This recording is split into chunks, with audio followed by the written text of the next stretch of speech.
सामने खड़े थे कई सिंघम अधिकारी। शाह ने क्यों कहा जब तक तोड़ेंगे नहीं छोड़ेंगे नहीं।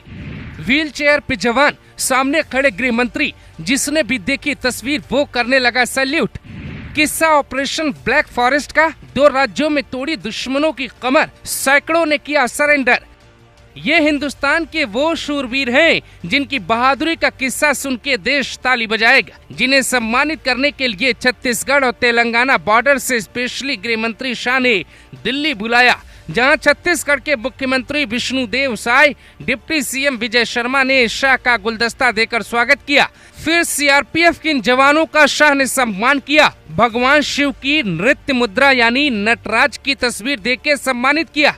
नटराज प्रतिमा तांडव का प्रतीक होती और इन जवानों ने नक्सलियों के गढ़ में एक तरीके से तांडव ही मचाया है, जिसके बाद दुश्मनों की कमर टूट गई। जहां कभी नक्सली बैठ के मीटिंग करते थे, जिस कर्रा गुट्टा हिल्स पे नक्सलियों की साजिशों का खाका तैयार होता, उसके बाद उसे देश के अलग अलग हिस्सों में लॉन्च किया जाता। उस पहाड़ी को इन जवानों ने नक्सलियों से मुक्त करवाया, जो कितना मुश्किल था ये बताएं। उसके पहले ये दूसरी तस्वीर देखिए, जहां गृह मंत्री शाह कुछ जवानों को मोर की मूर्ति देकर भी सम्मानित करते दिख रहे, लेकिन वहां बैठे लोग भी तब भावुक हो गए जब गृह मंत्री शाह उन जवानों के सामने पहुंचे जो व्हील चेयर पे बैठे थे, जो दुश्मन से लोहा लेते लेते खड़े होने की स्थिति में नहीं थे, पर उनका दिल अब भी फौलादी है।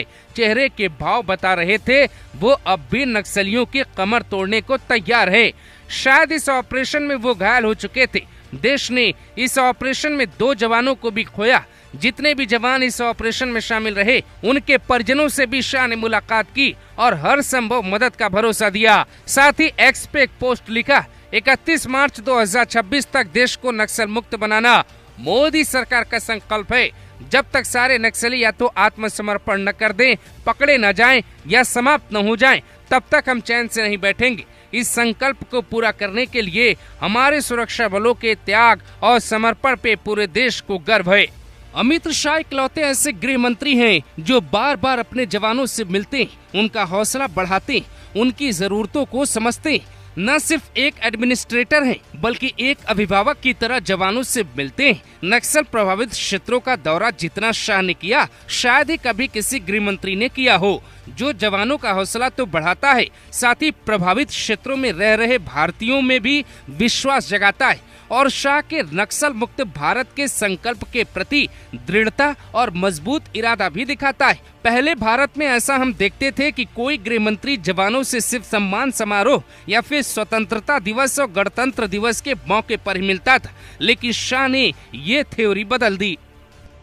आप ये जानकर शायद दंग रह जाएं कि अब देश में सिर्फ 6 जिले नक्सल प्रभावित बचे, जबकि 10 साल पहले इनकी संख्या 124 थी। अमित शाह की शानदार रणनीति की बदौलत सैकड़ों की संख्या में नक्सली सरेंडर कर चुके।